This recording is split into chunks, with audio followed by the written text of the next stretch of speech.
Project 571, genetically engineered vampire created to destroy evil. What do you want? We need your help to kill a vampire.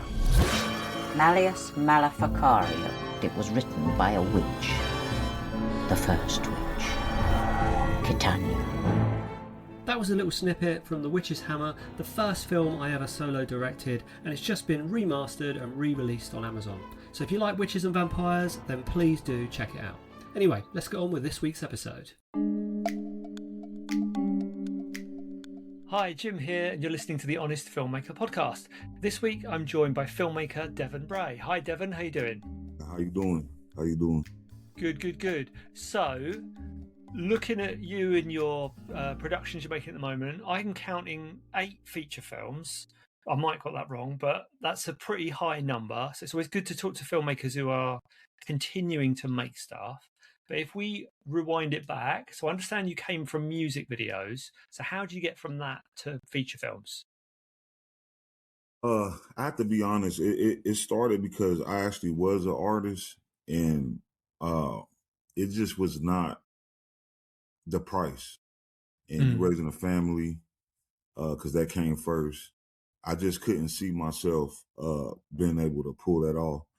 But when I went to get a music video, and you know how you lay eyes on something, and you're like, I don't understand why I understand what I'm looking at the timeline, because at the time I was already dealing with audio, so I understood tracks and all them different things. So I just pretty much had an idea to start recording myself, but it became hard trying to record myself. So it was like, let me pull my son. And if you go look, I did the first music video with him, which was the Kansas Boys, and it blew up. And that's why I said, maybe I need to be behind the camera. You know, if people's taking to my content like that. And that's kind of was the start of it. And then I felt like I was depleting my resources, meaning I was making so much money off. I don't know. I was very affordable, so I wouldn't say but I dealt with a lot of artists. I did over 900 music videos. And I just had this thought one day. I'm like, I need to try to pull from outside of the city and bring it into the city. And that would be a lot more, that would help a lot more people around me. And the only way I could think of doing that was shooting movies. So I started doing short films. So that's real important for filmmakers. We want to try to just jump right into something. Build your skill set first, you know, because it's just the critics are big out there, and they could kill you before you ever start. And that's what I love about school, because you learning stuff in private, and when you get enough skills, you know, and present it before people, people pretty much give you a good feedback on it. So that's kind of what my succession was. I wanted to be an artist, found out that I can't be an artist and a film guy. So I chose one.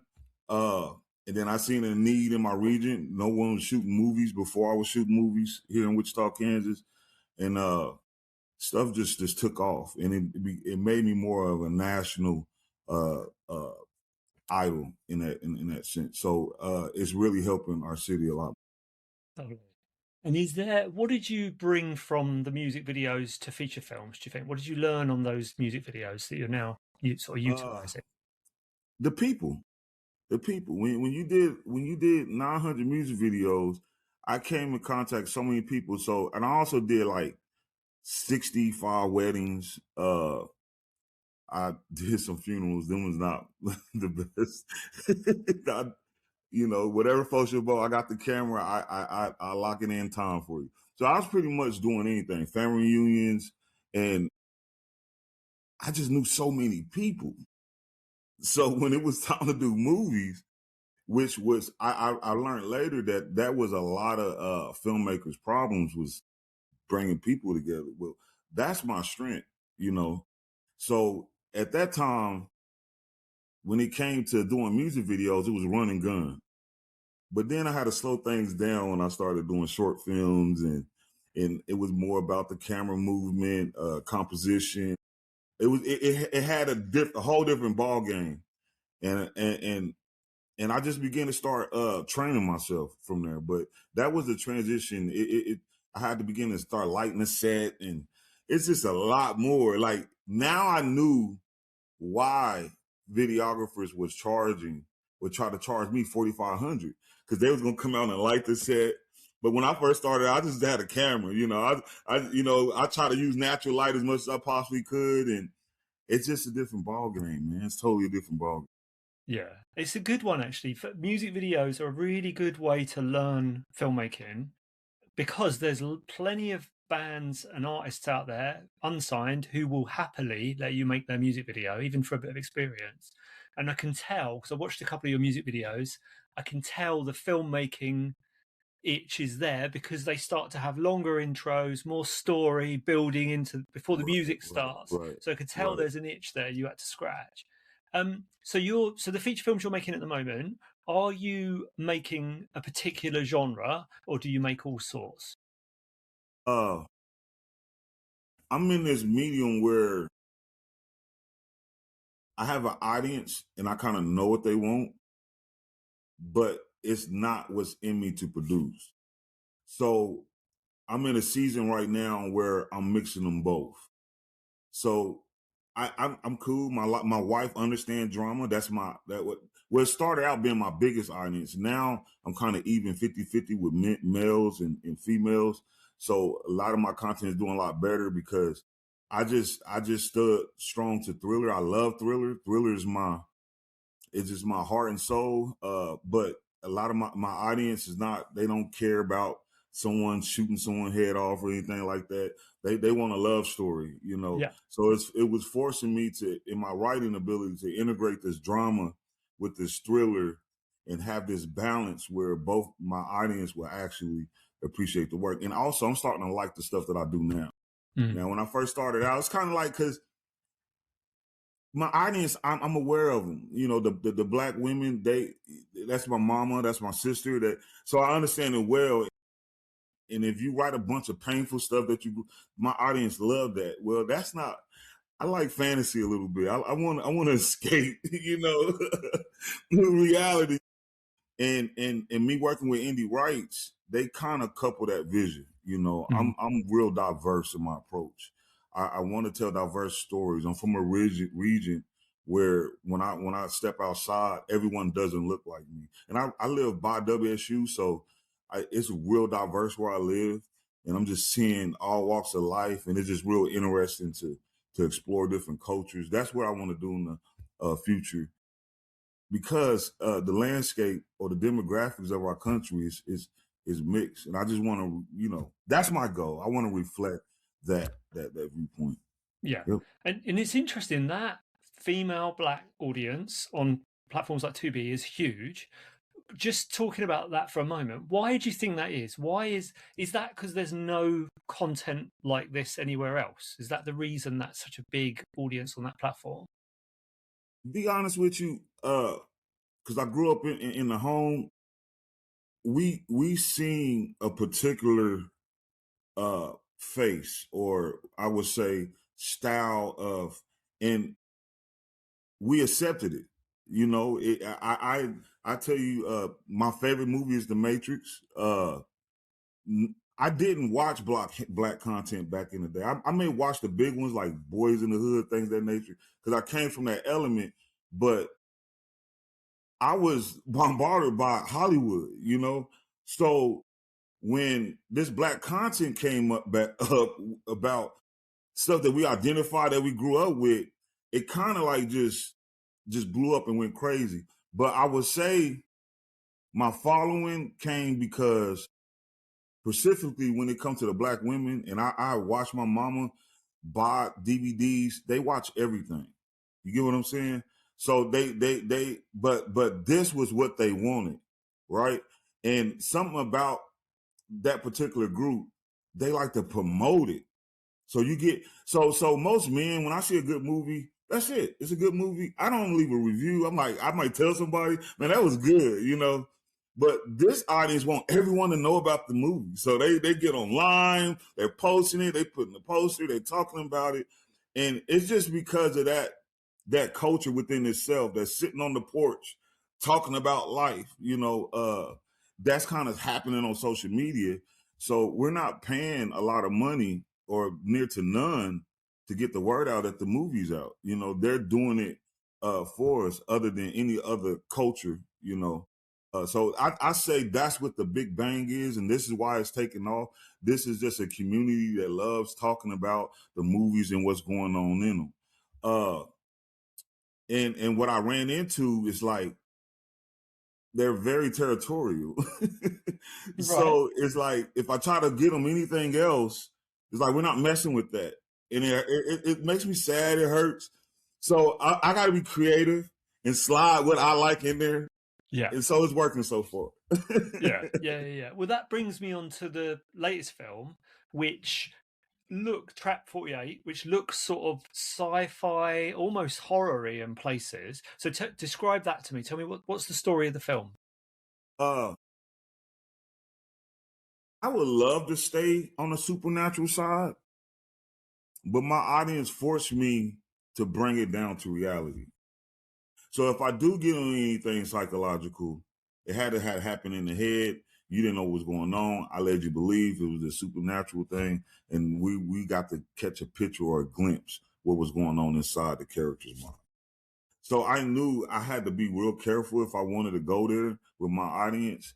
But I think I laid a clear balance, a balance where they can accept what the journey that I took them through or whatnot. But if it was really up to me, really just, Hollywood gave me a button, they said, hey, your audience is wide. This is going across seas, then I could be a little more, but I'm really forced to stay kind of practical, in my delivery. And so that's what you kind of see. That's why at the end, I had to put that caveat at the end because it was like, my audience would be like, I don't like this. If I just leave them on a cliffhanger, I don't explain how she was able to do what she was doing, and it challenged my writing, but I'm up for it. I'm up for it. Yeah. No, it's interesting that because a lot of filmmakers, they start I did it myself, without thinking at all about the audience. I was just thinking about what I wanted to make, and I didn't even consider them when they were watching the bloody thing. So to actually think about your audience is so important, and the fact that you're kind of trying to bring them with you and sort of test the water in these other genres is really interesting.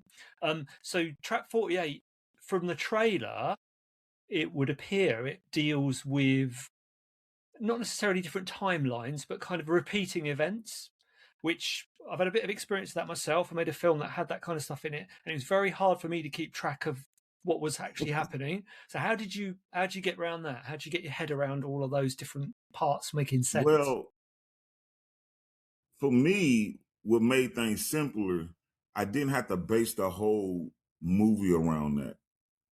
Because it really centered around the love stories of lack of trust for a loved one and peeking in, and then you ended up in this environment that changed your life. And of course, she was a character that was fearful, but going through this series of events, she came out, not fearing anything, and it was just one of those things for me where I don't know, it was more about the love story, but if I wouldn't put that piece in there, I wouldn't like the movie, this was it's a test for me, and it was real hard for me to accept what I was trying to do because I really never seen it before. I had nothing to pull from. Because you go look at Groundhog Day, that is a completely different story. You know what I'm saying? Yet the concept, and it's just me telling all these stories that I grew up watching over again through my lens, through my culture, and for some reason it makes it all new again. I got some ideas, man. What I'm trying to do, I'm not reinventing the wheel at all. Let's just say that.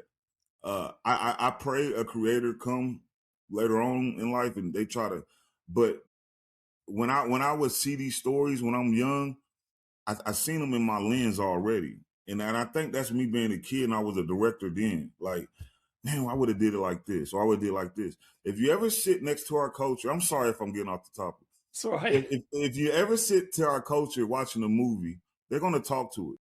You know, and it's going to irritate you. I know. I had premieres of hundreds of people from our culture, and they're literally talking. You know, we're constantly rewriting the movie every time we watching it. So that's what you're catching from me. You're catching my Groundhog Day. You know, I got another movie that's called By Her. People say, "Oh, that's real identical to Indecent Proposal or whatever." You know, so I can't help it. These stories are in me, and when I have an idea, it's just gonna be new and different. But you probably seen something similar to it. You know, I mean, there's a lot of movies out there. There's tons of movies out there. So that's kind of my approach. You're gonna kind of see the same thing from me that you probably already seen from Hollywood, but from a different lens. Yeah, that's cool. So, and do you, with your movies, do you stick at a particular budget level? Do you say, right, I'm only going to spend this much on each film, or is it going up as you make more? I would say, because I had no overhead, I write the movie, I shoot it, I direct it, I edit it, and I market it. I'm really more focused on the production. So I'm constantly, now I do pay my actors, things of that nature, but I'm moving to a season where I'm getting the Hollywood cameras, I'm getting all the equipment that they have. I'm teaching the people that's around me that's faithful how to use it. It's still this building process. So when it comes to money, if I have it, I'm going to spend it, and I'm going to target where my productions look. You know, where if I go to a network, they're like, oh yeah, we taking this. What do you want for this? And also be more attractive to actors. You know, a lot of actors on this level, they begin to start understanding it's the production that's going to take me to another level. So I want to work with a producer and a director that's real serious about this, and they looking as similar to Hollywood as possible. So when it comes to my budgeting, I'm really, you know, I want to spend the millions. I want to spend, but as of right now, I got to cut the overhead all the way down to me doing actually everything. But what I notice is it's creating a greater story. So even if my movies does real great, the story behind making all this stuff is a lot big. It's a lot big because of the way that I'm doing it. Yeah. It's a lot to take on, all those different roles, but I guess ultimately that gives you a lot more control. And if all the money you're spending is going on screen, then and it shows, because when you look at the trailers for the films, they look really high quality. So, and when you're on set and you're directing, are you a planner? Are you I've got storyboards, I know exactly what I'm doing, or are you more of a turn up and figure it out on the day? That's where the music videos came in play. Because I'm not working for an artist, everything is really planned out and controlled. We done already practiced twice before going to the set. We know exactly what the blocking is. They know exactly what their movements is. They have a time to get themselves together an hour before we start shooting. It's kind of really, and I think because I'm going on my 9th movie, that's the reason because I will always adjust each movie, something that didn't work and making it better, all the way to when people see the sheets that I give to the actors, they like, man, that is like kindergarten.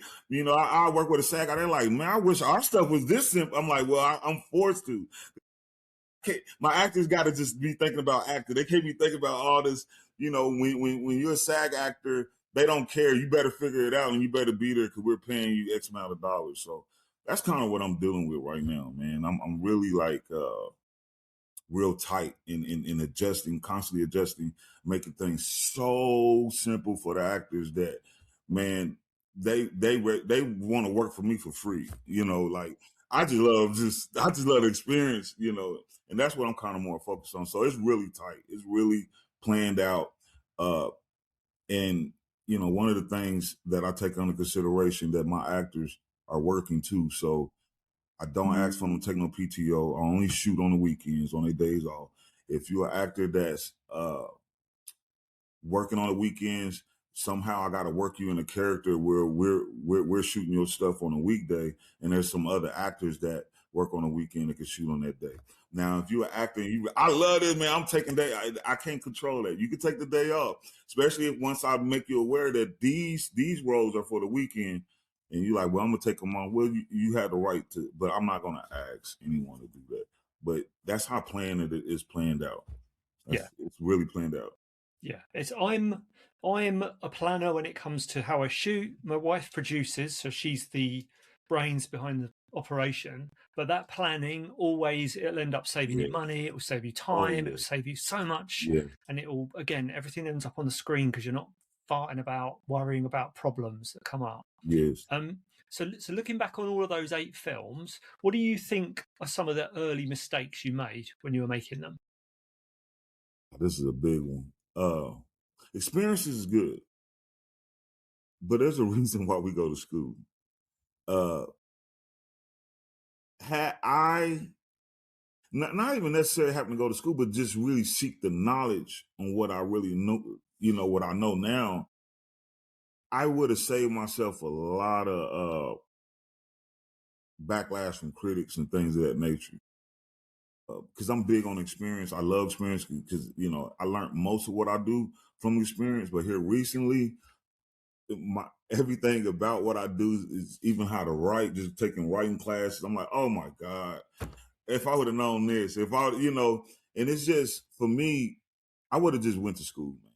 I would have really knew everything, but I'm a faith type of guy. I'm just going to jump out there. I'm blessed to really have the gift and the eye. So that saved me for a while. But for me to take it to the next level, I had to know more.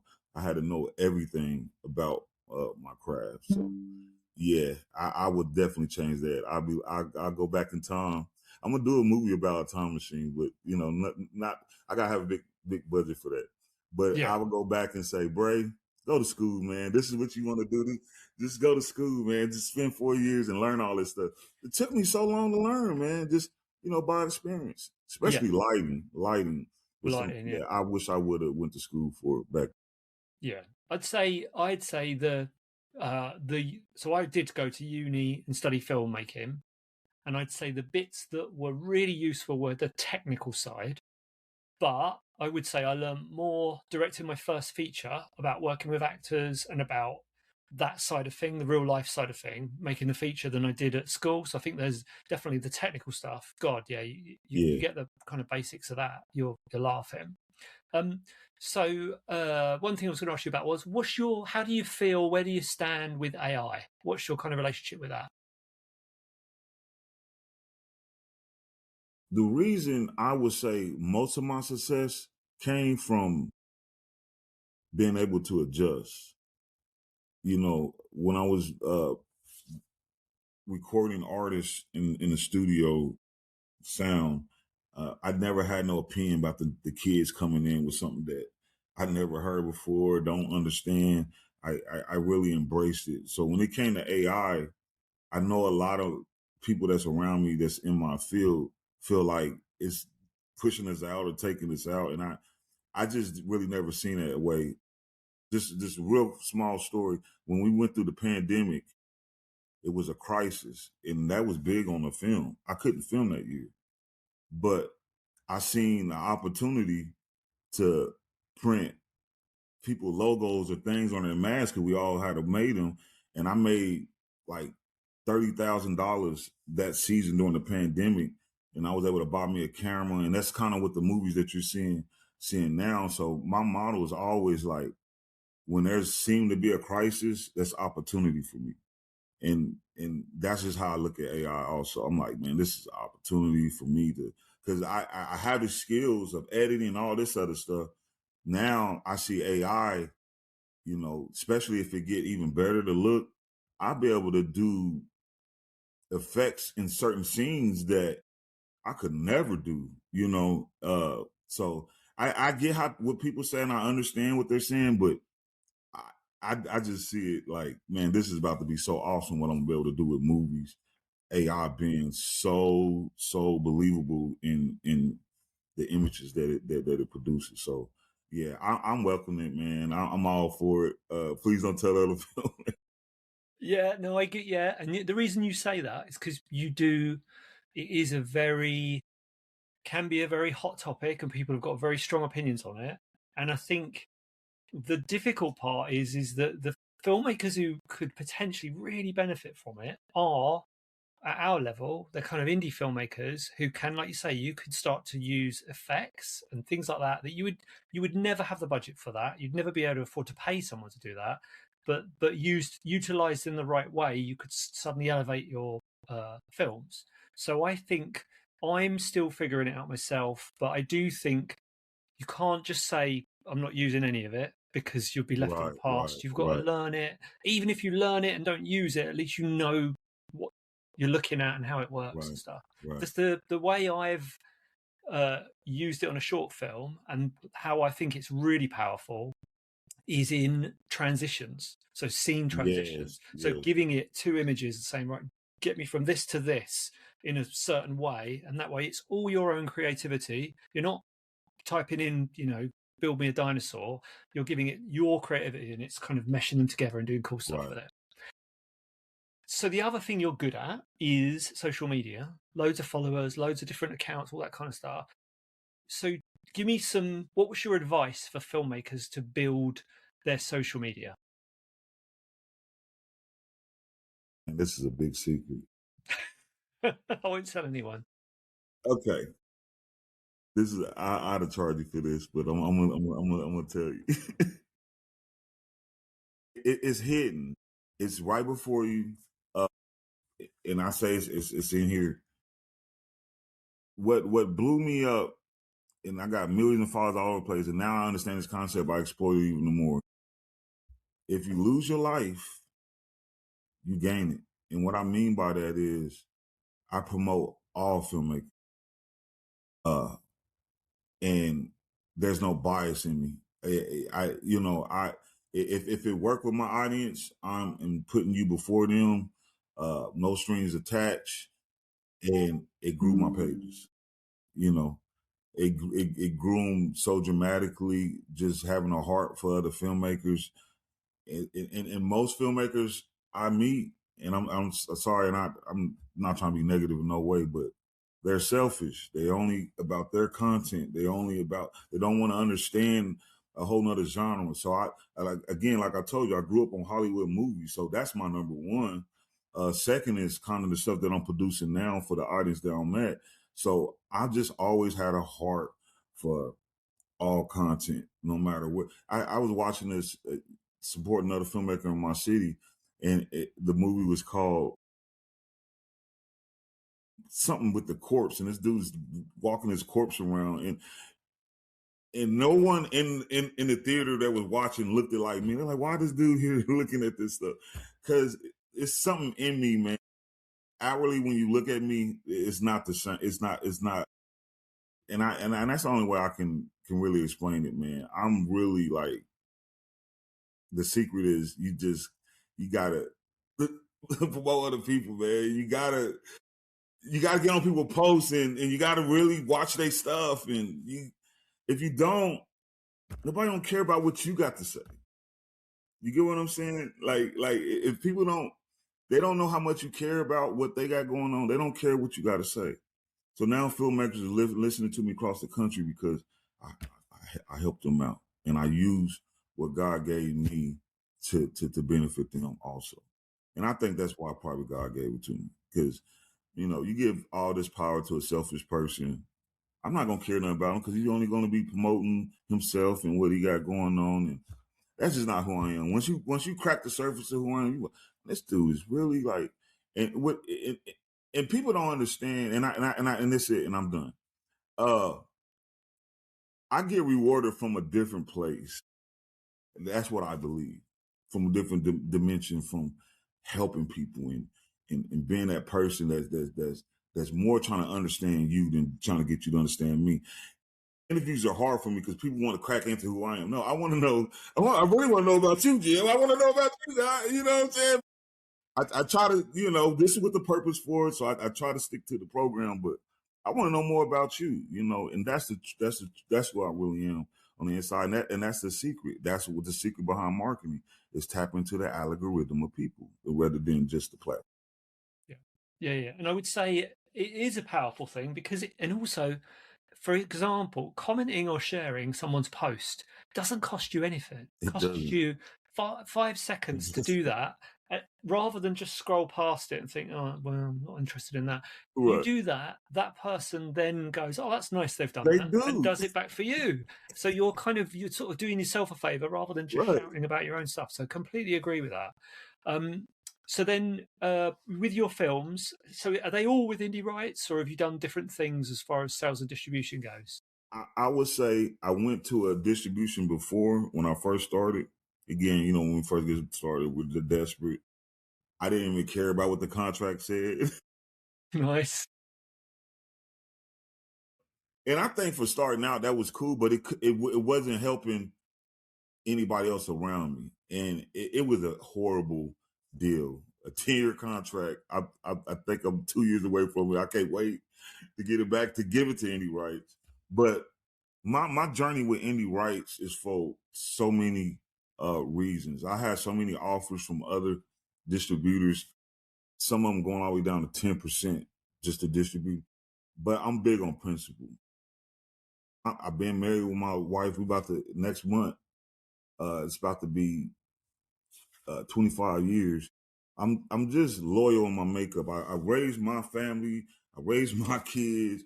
I went through all I had to go through because my vision was to produce something I didn't have growing up. So for me, Indie Rights is just an extended family. They came under that same principle that I live by, and I'm loyal to them. They have gave me no reason to jump ship because one thing I would say about Linda, it's more to her than just her being a distributor. I see her as an agent, and what's in my mind, I want to take you to do that. So when I'm talking with networks, hey, here, take this percentage and go talk to them and do that. And now when people get around me, they find out it's more to them than just when we first initially came to the table. Because when I first messed with them, they didn't have a big following at all. And we grew this following together. So why would I jump shit? And it's kind of like I'm making it something more than other producers. Like, well, I don't take. I'm like, well, these are my values, and I should be. If your values is to go to the highest bidder, then I'm okay with that. But these are my values, and you'll deal with situations where people try to use because you look the same or things of that. But when you're that transparent, you run off a lot of people that's not transparent for really reasons. Because I'm a transparent person. I tell people what I'm making. Like, you ain't got to tell them. I don't care. Yeah, because if my dealings is righteous, judge it. It's as simple as that. In this time of day where AI and everything is so fake, I kind of go out my way to show how real I am and how serious I am, and make it clear to people. Yeah. Okay. So loyal to Indie Rights. What I'll do is I'll cut to a clip of Devon Bray gets offered Matrix sequel and signs with, in a heartbeat. But apart from that, it's Indie Rights all the way. So I'll finish with the question I ask most of my guests. Have you got a motto? Have you got like a mantra that takes you through filmmaking? If it's going to be, then it's up to me. In this field, we got a lot of excuses why we can't get going. I don't care what you do. Go. Just go. I come from the hood of Wichita, Kansas, gang members. And what I'm looking at, when I see myself today, I just simply gave myself no excuses. If it's going to be, then it's up to me. What I see, whatever you see, if it's going to be, then it's up to me. Whatever I see is going to be, and it's totally up to me. Why is that? Because I'm the one that see it. And we like to, and people do help me. I got a lot of help with my vision. That's why, you know, when you see a lot of my films, it's in these nice areas. And I asked them one time, like, man, what's the catch, man? And I just, because of the type of person I am, in the latter part of my life, I started meeting people that was like me, with no angles, just like, hey, I'm your boy, you know, like, hey man, I like what you. We just go together. We hang out because you doing things, man. And I'm doing things, and I started meeting those type of people, and it's just, if it's going to be, then it's up to me. So I just step out on everything I do, and I've been getting such great results. Just living by this mantra of not having no excuse. Ray don't have no excuse. If I blow it, Jim, I blew it, man. I'm sorry. Forgive me, man. Can we move on from this? I'm just gonna take responsibility, and that's my whole thing. And that had really got me far in this field.